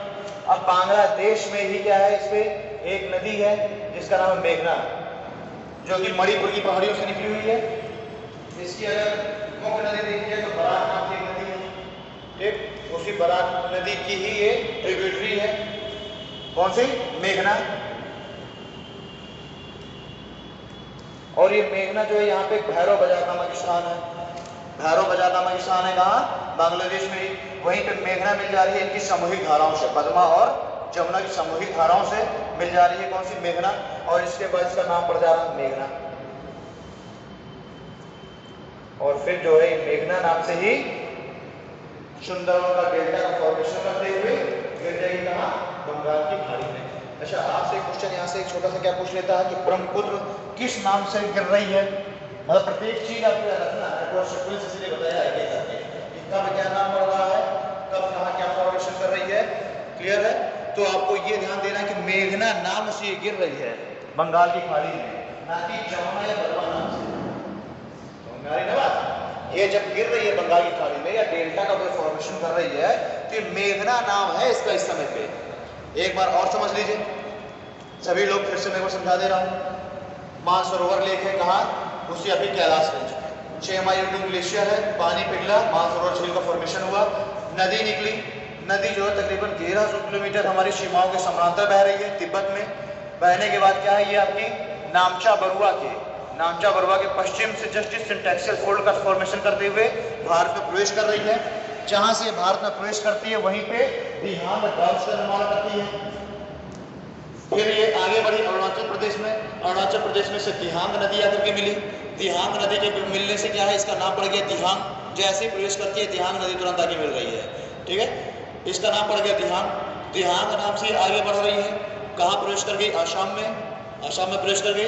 आसाम में जब प्रवेश की थी, यहाँ पे एक जो है रिवर आइलैंड का निर्माण करती है, नाम इसका माजुली। भारत का सबसे बड़ा रिवर आइलैंड है, 1250 किलोमीटर स्क्वायर इसका क्षेत्रफल होता था, बता दिया मैंने। आज के डेट में क्या है, 650 किलोमीटर स्क्वायर क्षेत्रफल बचा। भाई नदी क्या कटाव कर रही है, क्लाइमेट चेंज हो रहा है, ठीक है, नदियों में पानी की मात्रा बढ़ रही है, ठीक है, क्या हो रहा है, कटाव हो रहा है इसका। माजुली आइलैंड का आज के डेट में 650 किलोमीटर स्क्वायर बचा हुआ है। अच्छा, आसाम की सांस्कृतिक राजधानी के नाम से जाना जाता है माजुली आइलैंड को, आसाम की सांस्कृतिक राजधानी के नाम से जाना जा रहा है। इसमें आसाम की सबसे पुराने जो जनजातियां हैं, आसाम की सबसे पुराने जो ट्राइब्स हैं वो पाए जाते हैं इसी माजुली आइलैंड पे, ठीक, इसलिए बहुत ही इंपॉर्टेंस रखता है क्योंकि आसाम की सांस्कृतिक राजधानी कहलाता है। सबसे पुराने जो वहाँ के ट्राइब्स हैं वो यहाँ निवास करते हैं, यहाँ के निवासी हैं। लेकिन आज की डेट में हमको क्या ही दिख रहा है, इसका कटाव होता हुआ दिख रहा है, इसके क्षेत्रफल में कमी आ रही है। अब ये आसाम में माजुली आइलैंड के बाद ये सब माजुली आइलैंड नहीं बना रहा, पूरे अरुणाचल प्रदेश और आसाम में सैकड़ों आइलैंड का फॉर्मेशन करती है ब्रह्मपुत्र नदी, ठीक ना, सैकड़ों आइलैंड्स का। लेकिन बस क्या है, माजुली बड़ा है, इस वजह से हमने इसको इंपॉर्टेंस दिया है। आगे ये आपकी बांग्लादेश में प्रवेश कर गई, ब्रह्मपुत्र बांग्लादेश में प्रवेश कर जा रही है, देखिए, और जहां से प्रवेश कर रही है वो जगह कौन सी है, धुबरी, क्लियर। आगे जब बांग्लादेश में आई, बांग्लादेश में इसका नाम क्या पड़ गया, जमुना। बांग्लादेश में क्या नाम है, जमुना। जमुना नाम से आगे बढ़ी, यहाँ पे इससे नदी आगे मिल रही है कौन सी, गंगा। गंगा का नाम क्या है, पद्मा। बांग्लादेश में गंगा को पद्मा नाम से जानते हैं। अब ये दोनों की जो सामूहिक धारा है वो पद्मा नाम से ही आगे बढ़ रही है, ठीक। भैरव बाजार नामक स्थान पे क्या है, इससे आकर एक नदी मिल गई, मेघना, जिसका उद्गम कहाँ से हो रहा है, मणिपुर की पहाड़ियों से, क्लियर। अब मेघना के मिलने से इसका नाम क्या पड़ गया, मेघना, और मेघना नाम से फिर ये क्या है, बंगाल की खाड़ी में गिर जा रही है, क्लियर है, ठीक। यहाँ पे सुंदरवन के डेल्टा का निर्माण कर रही है, सुंदरवन का डेल्टा, तो हमें पता है विश्व का सबसे बड़ा क्या है, डेल्टा है, सुंदरवन का डेल्टा विश्व का सबसे बड़ा डेल्टा है। कौन सी नदियां मिलकर सुंदरवन के डेल्टा का निर्माण कर रही है, ब्रह्मपुत्र और गंगा। देखा जाए तो मेघना, ठीक है, यह ब्रह्मपुत्र की अन्य जो सहायक नदियां हैं वो उन सभी की तो इसमें कोई ना कोई योगदान है, सभी तो सेलिब्रेट्स लेके आ रही हैं। प्रमुख नदियों में हम लोग देखते हैं गंगा, ब्रह्मपुत्र और मेघना को, ये तीन नदी मिलकर क्या कर रही है, डेल्टा का निर्माण कर रही है, विश्व का सबसे बड़ा डेल्टा। इसके अगर क्षेत्रफल की बात कर ले तो 9630 किलोमीटर स्क्वायर क्षेत्रफल लगभग इस सुंदरवन के डेल्टा का नाम है। सुंदरवन ही नाम क्यों पड़ा, क्योंकि मैक्रो वनस्पति है, पढ़ी चुके हम लोग बचपन में, सुंदरी नामक मैक्रो वनस्पति है। मैक्रो वनस्पतियां कहाँ उगती हैं, जहाँ पे मीठा पानी और खारा पानी आपस में मिलता है, यानी नदी का मीठा पानी और समुद्र का खारा पानी जहाँ पे मिलेगा उसी क्षेत्र में मैक्रो वनस्पतियां ग्रो होंगी, और सुंदरी एक ऐसी ही मैक्रो वनस्पति की प्रजाति है, क्लियर। तो सुंदरी नामक मैक्रो वनस्पतियों की अधिकता होने के कारण इस पूरे क्षेत्र का नाम हमने क्या दे दिया, सुंदरवन का डेल्टा। 1973 में इस सुंदरबन के डेल्टा को पहली बार टाइगर रिजर्व घोषित किया गया। 1973 में इसको क्या घोषित किया गया? Tiger reserve. 1984 में नेशनल पार्क घोषित किया गया। 1984 में नेशनल पार्क घोषित किया गया और 1987 में इसे वर्ल्ड हेरिटेज साइट घोषित किया गया। यूनेस्को की लिस्ट में इसको शामिल कर लिया गया 1987 में। 84 में नेशनल पार्क और 87 में इसको वर्ल्ड हेरिटेज साइट में इसको शामिल कर लिया गया।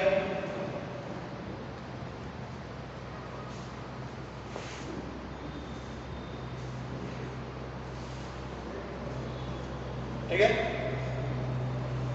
एक बहुत ही इंपॉर्टेंट नदी है, वो आजकल सुर्खियों में है, तीस्ता नदी जल विवाद ना। आज ही कल की न्यूज में है, कल की न्यूज देखिएगा। तीस्ता नदी जल विवाद किसके किसके बीच चल रहा है? बांग्लादेश और पश्चिम बंगाल की। बांग्लादेश और पश्चिम बंगाल, यहाँ कहते हैं भारत। लेकिन नदी क्या है? नदी जल से संबंधित जो भी मामले हैं वो सब स्टेट के विषय है, स्टेट लिस्ट के सब्जेक्ट है वो सब। ठीक है। नदियों के विषय में कोई भी संधियां समझौता करना स्टेट का विषय है, इसलिए हम कहते हैं पश्चिम बंगाल का नाम ले रहे हैं। लेकिन केंद्र इसमें कानून बना सकता है, केंद्र कानून बना सकता है, पर उसको शामिल किसको करना पड़ेगा? उस स्टेट को भी। ये नियम है शेड्यूल 7 में कि केंद्र क्या है, इसमें कानून बना सकता है नदी जल विवाद में, लेकिन जो राज्य शामिल है उसमें उसको जरूर शामिल करना पड़ेगा अपने पैनल में। बात समझ आई ना? यानी भारत क्या है, बांग्लादेश के साथ संधि कर सकता है, समझौता कर सकता है, लेकिन इसको पश्चिम बंगाल से को भी शामिल करना पड़ेगा। समझिए। अब जो तीस्ता नदी जल विवाद है ये तो बन गया ना, है ना?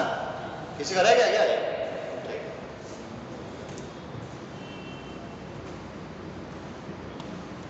समय क्या है? 9:23 ना, 7 मिनट है। यहाँ पे देखिए सिक्किम है ना, ये सिक्किम में मैंने सिक्किम में ग्रेटर हिमालय की सबसे ऊंची पीक बताई गई थी, कौन सी है? कंचनजंगा। हम सिक्किम भी कहते हैं, या फिर भारत के अधिकांश क्षेत्र की बात कर लें तो सबसे ऊंची पीक कौन सी है? कंचनजंगा। इस कंचनजंगा, ये कंचनजंगा जो पीक है, इसी में ग्लेशियर है जेमू। ग्लेशियर कौन सा है? जेमू। क्लियर? इस जेमू ग्लेशियर से एक नदी का उद्गम हो रहा है, नाम क्या है उसका? तीस्ता। ठीक। इस जेमू ग्लेशियर से एक नदी का उद्गम हो रहा है, नाम है इसका तीस्ता। और ये तीस्ता नदी आ रही है और बांग्लादेश में ये मिल जा रही है किससे? ब्रह्मपुत्र से। पहले ब्रह्मपुत्र से मिल रही है, उसके बाद गंगा आकर ब्रह्मपुत्र से मिल रही है। ठीक है, नहीं पद्मा नाम से, और फिर मेघना मिल रही है। ये कौन सी नदी है? तीस्ता। अब देखिए ये जो बह रही है, ओरिजिन इसका हो रहा है कहां से? सिक्किम से। ओरिजिन सिक्किम से हो रहा है, उसके बाद ये पश्चिम बंगाल में बह रही है, उसके बाद फिर कहां बह रही है? पश्चिम बंगाल में, और फिर कहां जा रही है? बांग्लादेश में। तब इसमें विवाद क्या है? देखिए विवाद इसमें ये है। अच्छा, तीस्ता काफी इंपॉर्टेंट नदी है, दाहिने किनारे इसके दाएं तक से मिलने वाली है। तीस्ता नदी का विवाद क्या है? भाई बांग्लादेश कह रहा है कि हमें इसका पानी का 55% हिस्सा दिया जाए। भारत ने क्या किया था कि मनमोहन सिंह की गवर्नमेंट में एक बार समझौता इसमें हो चुका है, 2013-16 के आसपास। 2013 में पहली बार समझौता हुआ था, तो 16 में फिर से इसको मोदी गवर्नमेंट ने इसको किया गया। तो इसमें क्या किया गया था कि 39% जो इसका पानी है उसका यूज करेगा भारत। 39% का जो पानी है उसको यूज कौन करेगा? भारत। 36% का यूज करेगा कौन? बांग्लादेश। कितना हो गया? 75 हो गया ना, 75% तो ये बांट दिया गया। बचा जो 25% इसको कह दिया गया कि जिसको आवश्यकता होगी इमरजेंसी के लिए, जिसको भी आवश्यकता पड़ेगी वो इसका यूज कर लेगा। पर इसका यूज कौन किया? भारत ने। ठीक है, ये हमारे यहाँ से पहले रह रही है, तो यूज किसने किया? भारत ने। तो एक तरह से देखा जाए भारत ने कितने % यूज किया? 64%। अब ये बांग्लादेश ने ऑब्जेक्शन करना चालू किया कि भाई आपने क्या है 39% की बात हुई थी, पर आप 64% यूज कर रहे हैं, तो अब इसमें फिर से नए रिफॉर्म्स किए जाए। तो इंडियन गवर्नमेंट ने क्या किया? फिर से इन्होंने कहा ठीक है 42.5% हम यूज करेंगे, 39.5% आप यूज करिए, और बाकी जो बच रहा है 20-22% उसको हम इमरजेंसी में रखेंगे। तो बांग्लादेश ने कहा नहीं, एक बार कर चुके हैं, ऐसा नहीं होगा। अब हमको चाहिए 55%। हमको कितना चाहिए? 55% हमको चाहिए और बाकी 45% आप यूज करिए। ठीक है, तो इसी में बांग्लादेश अड़ा हुआ है। ममता बनर्जी कह रही है कि नहीं हमको चाहिए कितना, हम जो है लेंगे इसका 52% हमें चाहिए। ममता बनर्जी कह रही है कि हमको 52% चाहिए, बांग्लादेश कह रहा है हमको 55% चाहिए। तो अब इनमें जो है देखते हैं कब समझौता होता है। क्लियर? ये आज ही कल की न्यूज है। एक ये जिस्ता नदी जल विवाद इसमें बड़े हाईलाइटेड मुद्दा है। एक हाईलाइटेड मुद्दा है ब्रह्मपुत्र नदी में, ये भी अभी हाल फिलहाल का ही मुद्दा है, अभी 6-7 दिन पहले का। ब्रह्मपुत्र नदी में चाइना एक डैम बना रहा है, जिस जगह पे ये ब्रह्मपुत्र नदी भारत में प्रवेश कर रही है, यहाँ पे। ठीक है, इस जगह का नाम है मैडॉक काउंटी।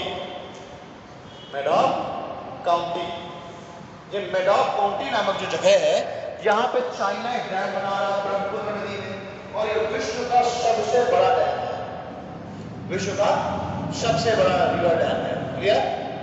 अब हमारी समस्या क्या है कि अगर यहाँ पे विश्व का सबसे बड़ा रिवर डैम बना देगा चाइना, तो हमारा जो असम है, हमारा जो असम है, ये 70% निर्भर है ब्रह्मपुत्र नदी पे।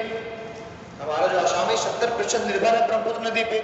अगर इसने विश्व का सबसे बड़ा डैम बना दिया तो वही हालत होगी हमारे क्षेत्र की भी, असम की, जो मेकांग नदी पे रिवर बनाने से जो आपके मेकांग नदी के इर्द गिर्द वाले क्षेत्र हैं उनकी हालत हुई है। उनकी अगर पिछले एक साल में हम लोग सैटेलाइट इमेज देखते हैं तो पिछले एक साल में वहां की जो हरियाली है वो करीब 70% घट गई है, मतलब पिछले एक साल में सिर्फ। ये रिपोर्ट आया है जुलाई 2019 से लेकर के और दिसंबर 2020 तक। इसमें जो है जो मेघांग नदी के जो क्षेत्र है उसके दक्षिण वाले जो क्षेत्र हैं उनकी हरियाली 70% घट गई है मेघांग नदी में बांध बना देने से। ठीक है, तो यही इंडियन गवर्नमेंट को भी ये चिंता है कि अगर इसने इस मैडॉक काउंटी में अगर यहाँ पे बांध बना दिया तो हमारे असम की भी वही हालत होगी, क्योंकि हमारा असम क्या 70% निर्भर है ब्रह्मपुत्र नदी पे। ठीक, क्लियर है ना? अब देखें, ये तो कहा है कि नहीं हम जो बांध बना रहे हैं तो हमारे यहाँ पे मैडॉक काउंटी में इसने एक सिटी बसाई हुई है, इसने एक बस्ती बसाई हुई है, इसने चाइना ने। ठीक, बिल्कुल मैडॉक काउंटी यहीं पे है जहाँ से बिल्कुल ब्रह्मपुत्र नदी भारत में प्रवेश कर रही है। यहाँ पे इसने बस्ती बनाई हुई है, उस बस्ती में केवल 150 घर है, मात्र 150 घर हैं इस पूरी बस्ती में। ठीक है, अब ये चाइना का क्या क्लेम है कि नहीं हमारे जो ये मैडॉक काउंटी के जो लोग हैं इनके लिए जल की आपूर्ति के लिए हम ये बांध बना रहे हैं, बस बाकी उसका पानी रोकेंगे नहीं। तो हम लोग क्या कह रहे हैं कि भाई तुम्हारे वहाँ पे मात्र 150 घर है, तुम्हें विश्व का सबसे बड़ा बांध बनाने की आवश्यकता है। 150 घर ही तो है, तो उसमें विश्व का सबसे बड़ा बांध बनाने का कोई लॉजिक ही नहीं है। क्लियर? तो हमें क्या है, हम उसकी जो रणनीति है, जो षड्यंत्र है, उसका हम विरोध कर रहे हैं। ठीक, और वो क्या दलील दे रहा है कि नहीं मैंने जो ये 150 लोग हैं इनके लिए ही मैं केवल जल की आपूर्ति करूंगा, इससे इनके पीने के जल की आपूर्ति या सिंचाई की जल की, बाकी पूरा का पूरा पानी भारत जाएगा। हम इसमें अड़े हुए हैं कि नहीं अपने इस प्रोजेक्ट को कैसे करिए, अगर आपको बनाना है तो आप इसमें छोटे प्रोजेक्ट बना सकते हैं, बट विश्व का सबसे बड़ा प्रोजेक्ट बनाने की कोई आवश्यकता नहीं है। अच्छा, इससे पहले भी चाइना ने यहाँ पे 4 डैम बनाए हुए हैं, अभी बहुत समय पहले की बात नहीं है, हाल फिलहाल में ही कुछ ही समय पहले 4-6 साल पहले ही इसने 4 डैम ऑलरेडी बनाए हुए हैं इस ब्रह्मपुत्र नदी पे। क्लियर? अब ये जहां से बिल्कुल ब्रह्मपुत्र नदी भारत में प्रवेश कर रही है मैडॉक काउंटी में, यहाँ पे फिर से एक डैम बनाना चाह रहा है। क्लियर? तो भाई ये मुद्दा जो है, ये मुद्दा भी ऐसा है कि भाई कोई भी देश जल्दी एग्री होगा नहीं। ठीक, एक हमने ब्रह्मपुत्र नदी का ये जल विवाद देख लिया, इसका नदी जल विवाद देख लिया, एक और क्या है, तुलबुल नदी जल विवाद तो चल ही रहा है, तुलबुल नदी जल विवाद तो चल ही रहा है। तुलबुल पहले में परियोजना है कौन सी नदी की? झेलम नदी की। अच्छा, उसमें क्या था, एक सिंधु जल समझौता हुआ था। ठीक है, 1960 के आसपास की बात है, एक सिंधु जल समझौता हुआ था। उस समझौते के तहत क्या निश्चित किया गया था कि सिंधु नदी तंत्र में कुल 6 नदियां हैं ना, मुख्य 6 नदियां हैं, सिंधु हो गई, झेलम, चिनाब, रावी, व्यास और सतलुज। इसमें कहा गया कि जो 6 नदियां हैं इनमें जो उत्तर की 3 नदियां हैं, यानी कि सिंधु, झेलम और चिनाब, इन उत्तर की 3 नदियों पर 80% जल का उपभोग कौन करेगा? पाकिस्तान, और 20% जल का उपयोग करेगा इंडिया। और नीचे की जो 3 नदियां हैं यानी रावी, व्यास और सतलज, उसका 80% हम यूज करेंगे और 20% कौन यूज करेगा? पाकिस्तान। इसका मतलब क्या है कि आप इसमें कोई बड़े प्रोजेक्ट नहीं बना सकते, क्योंकि अगर हमने सिंधु नदी में कोई बड़ा प्रोजेक्ट बना दिया तो वहां 80% उसमें समस्या आ जाएगी। ठीक है, तो अगर हम जब भी कोई प्रोजेक्ट बनाना चाहते हैं झेलम में चेनाब में, तो पाकिस्तान तुरंत उसका अवरोध करता है, तुरंत रोकता है। अब हम लोग झेलम नदी में ही बना रहे हैं बुलबुल नदी परियोजना, तो इसलिए उसका विरोध कर रहा है। ठीक है ना, समझ आई बात? चलिए, एक चीज हो गया।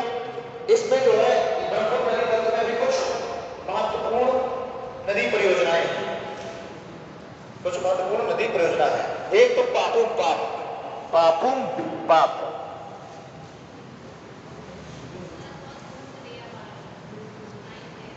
पापुम पाप नहीं दिया, पापुम पाप नदी परियोजना नहीं दिया।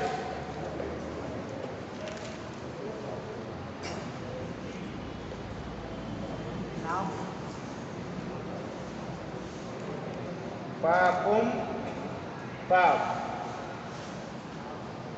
ठीक है, पापुम पाप नदी परियोजना अरुणाचल प्रदेश की है। इसी ब्रह्मपुत्र और उसकी सहायक नदियों पे बनी हुई है पापुम पाप। ठीक, एक लोकटक जल विद्युत परियोजना है इंपॉर्टेंट, सभी को पता है, मणिपुर में लोकटक झील है ना, मणिपुर में लोकटक। ठीक, उसी में एक नेशनल पार्क है, क्या नाम है, नायबो लामजाओ। फेमस किस लिए है, उसको तैरता हुआ कहा जाता है। ठीक ना, फुंडी उसमें एक स्थल, मतलब एक आकृति है फुंडी वगैरह, हाँ वो वैसे मिट्टी और मिट्टी से बनी हुई है, वो क्या फ्लो करती है उसको, क्लियर है। उसमें एक बहुत ही बढ़िया एक जीव पाया जाता है, बहुत ही फेमस, डांसिंग डियर। ठीक है, डांसिंग डियर। अब वो डांसिंग डियर नाम क्यों पड़ा उसका, लेकिन डांसिंग डियर पाया जाता है। क्लियर है, पापुम पाप हो गया। एक है टुई रियल,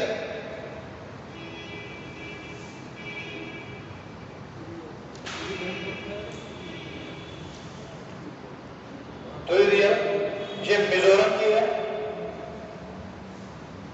टुई रियल मिजोरम की, लोकटक मणिपुर की हो गई।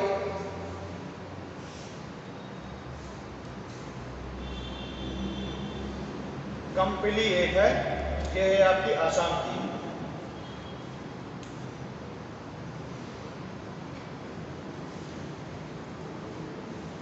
एक रंगीत है, रंगीत, रंगीत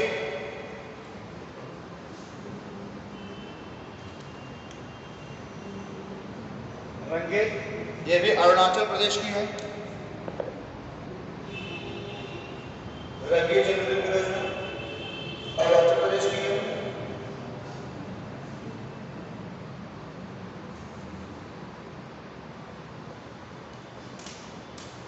रंगीत नदी अपने वाटर कोर्स के लिए बड़ी फेमस है। ठीक है, रंगीत नदी का उद्गम हो रहा है सिक्किम से, सिक्किम से फिर वहां अरुणाचल प्रदेश में, और ये अपने वाटर स्पोर्ट्स के लिए बहुत फेमस है रंगीत नदी। ये इसमें रंगीत जल विद्युत परियोजना है, तो इसको आप लोगों को ध्यान में देना है कि रंगीत नदी अपने वाटर स्पोर्ट्स के लिए बहुत ज्यादा फेमस है। क्लियर है, ठीक, अभी पूछ लेता है कौन सी नदी अपने वाटर स्पोर्ट्स के लिए बड़ी फेमस है, रंगीत नदी। क्लियर, चलिए ठीक है, आज की क्लास खत्म करते हैं। कल सुबह से मॉक टेस्ट है ना, कल मॉक टेस्ट है, तो ज्यादा से ज्यादा लोग अपनी सहभागिता देना है। सब्जेक्ट का है, सब्जेक्ट का ये जितना पढ़ाया गया है पूरे वीक में, पहले शिक्षक